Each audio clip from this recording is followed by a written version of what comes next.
Durante o século XX, a América Latina viveu tempos de medo e silêncio. Em vários países, como o Brasil, Chile e Argentina, governos democráticos foram derrubados por golpes de Estado. As forças armadas tomaram o poder e o povo perdeu sua voz. A repressão, a censura e o terror se tornaram parte do cotidiano. Foi o chamado terrorismo de Estado, quando o próprio governo usa a violência contra seu povo. Milhares foram perseguidos, presos e torturados, e muitos nunca mais voltaram para casa. Esses golpes de Estado aconteceram em um momento de tensão mundial, a Guerra Fria. Os Estados Unidos temiam o avanço do socialismo e apoiaram ditaduras na América Latina em nome de segurança. No Brasil, o golpe de 1964 instaurou uma ditadura que durou 21 anos. No Chile, o presidente Salvador Allende foi derrubado em 1973 e o general Pinochet assumiu o poder.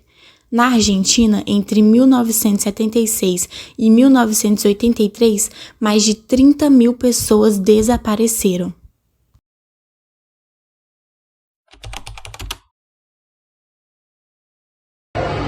Olá, meu nome é Victor Jara, sou chileno, professor e cantor. Eu cantava não só como um hobby, mas como um grito de liberdade para dar voz àqueles que não eram ouvidos. Mas em 1973 eu não pude mais ter essa liberdade. Militares chegaram na minha universidade e me levaram. E não bastasse só isso, também quebraram alguns dos meus dedos para que eu não pudesse mais tocar e me expressar através da minha arte. Mesmo assim, a minha música sobrevive até hoje lá no Chile e em outros lugares do mundo. Lembrando que a luta por liberdade e justiça nunca pode ser silenciada. Con genocidio y napalm, la luna es una explosión que funde todo el clamor, el derecho de vivir en paz.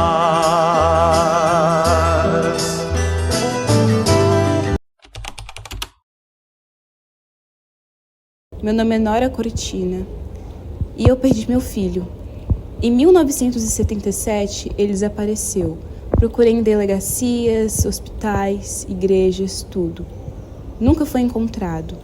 A partir daí, eu me juntei a um grupo de mães que iam à Praça de Maio, para poder protestar, para achar seus filhos. Desde então, lutamos diariamente por cada um deles. Há 40 anos, elas buscam seus filhos desaparecidos durante a última ditadura na Argentina, que durou de 1976 a 1983. A data foi celebrada com música e reivindicações. Milhares de pessoas aderiram à marcha. Um cartaz dizia 30 mil razões para continuar lutando em alusão aos desaparecidos.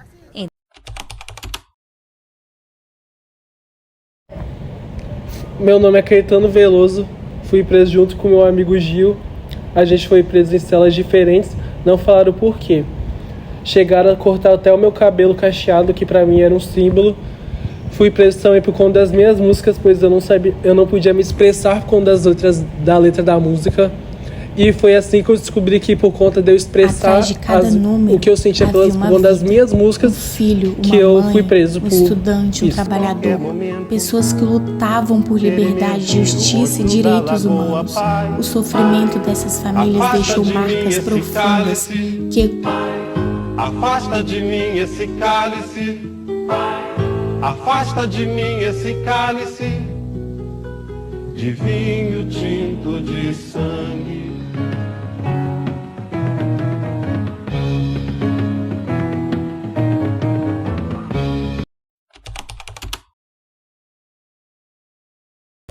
Oi, meu nome é Lara, eu sou da Argentina. Eu nem sei que dia é hoje, mas tudo começou em 1978. Meu pai foi levado, minha mãe desapareceu e eu ainda tenho esperança de que um dia eu vou encontrá-los. Olá, Eu sou estudante da Universidade do Uruguai e desde que os militares chegaram, ninguém se sente mais seguro. Pensar e falar virou crime. Ontem levaram um amigo da turma e disseram que ele foi embora, mas todos sabem que ele desapareceu. Eu só queria estudar e ter um futuro, mas eles tiraram a nossa liberdade. Eles estão determinados de apagar os nossos sonhos.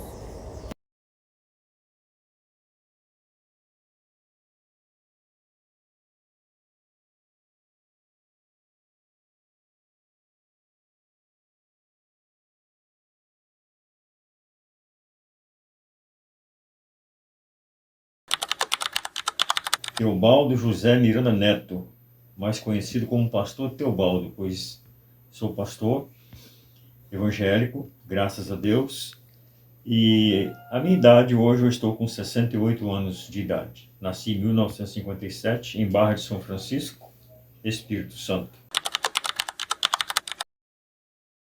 A ditadura militar é um regime autoritário imposto pelos militares, os nacionalistas, e foi instaurado no dia 1º de março de 1964 e perdurou até o dia 15 de março de 1985, quando então foi eleito por uma eleição indireta José Sarney, que assumiu a presidência, e com isso foi então promovido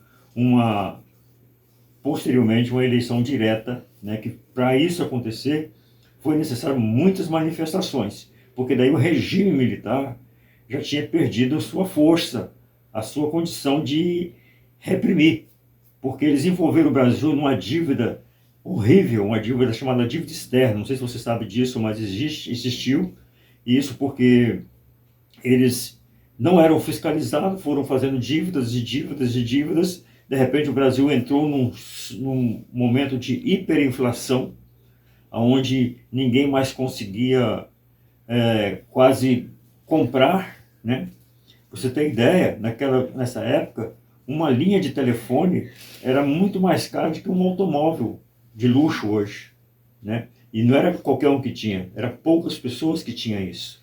Então, por quê? O regime impunha uma certa condição de vida em que os pobres eram cada vez mais pobres e cada vez mais jogados para a linha da miséria.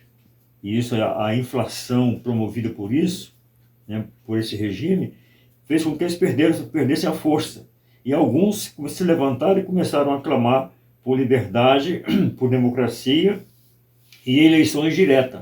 O tema era eleições diretas já, e graças a Deus que aconteceu.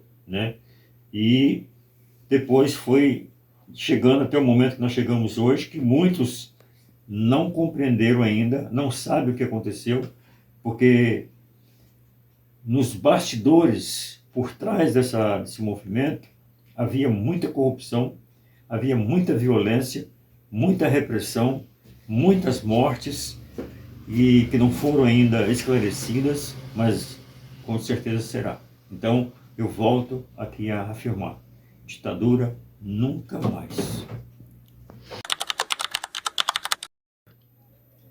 Bom, eu ainda era criança nessa época. Nasci em 57, isso foi em 64. Logicamente eu estava com 6, 7 anos de idade, mas as imagens que eu vi marcou bastante a minha história. Nesta ocasião morávamos num lugarejo assim chamado NAC, depois de Governador Valadares, entre Governador Valadares e Ipatinga. Ali, quando o trem Vitória Minas passava, a população era chamada e era convocada, era até levada para a estação para ver passar o trem que estava carregado de terroristas. Então, a gente ficava imaginando quem eram aqueles terroristas, até gostavam de ver a maneira que eles estavam fazendo com aqueles terroristas, sem saber o que estava acontecendo por trás daquilo tudo. Graças a Deus que a gente cresceu e tomamos conhecimento da história, E entre esses que eram levados com seus rostos assim, seus olhos vendados, e taxados como terroristas, estava um que tinha uma aproximação parentesca comigo, então tão querido aqui no Espírito Santo, né, o Perli Cipriano. Nós temos uma proximidade de parentesco, né? Por que ele está sendo levado a gente não sabe. Depois ficamos sabendo que foi por revoltas, né, de estudantil, e na repressão que aconteceu, eles foram levados, né, para prisão, tortura e outras coisas mais.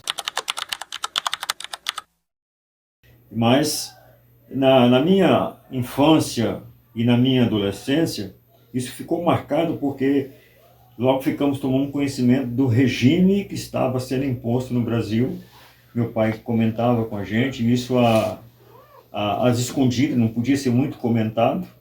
E eu me lembro que por volta de ali no ano de 1968, já tomando uma certa postura de conhecimento escolar, das coisas que se falava, alguns professores ousavam falar, e quando eles não eram achados, né, e quando eram achados eles eram presos, porque naquela época foi instituído também nesse regime o chamado AI-5, que era um sistema de repressão extrema, né, onde a polícia militar e a polícia e o exército tinha as prerrogativas, tinha a liberdade de prender alguém que fosse suspeito.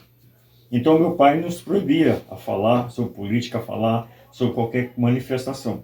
Mas eu me lembro que já naquela época surgiu o chamado MDB de guerra, e eu gostava, porque eu era oposição, não gostava da Arena, que era o partido governante naquela época dos militares.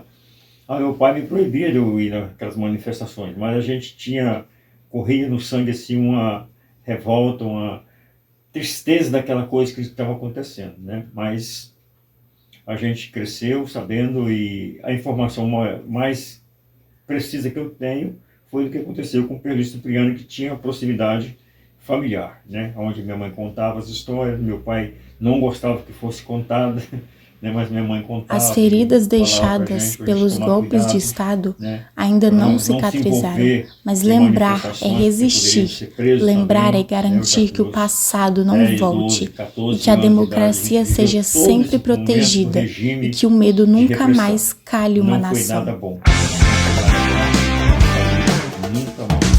Não me convidaram pra essa festa pobre que os homens armaram pra me convencer a pagar sem ver toda essa droga que já vem malhada antes de eu nascer. Não me ofereceram nenhum cigarro, fiquei na porta estacionando os carros. Tio, mostra a tua cara, quero ver quem paga pra gente. Eu amo a democracia, porque democracia para mim é liberdade de expressão, democracia é a Constituição que nos trouxe isso, né? A Constituição de 88, da qual eu pude acompanhar também, logo após o fim do período da ditadura militar em 1985. Então, foi promovido uma nova Constituição, porque aquela Constituição antiga tinha sido rasgada, sumiu, foi feita uma nova Constituição por causa do regime, e essa Constituição do regime era terrível.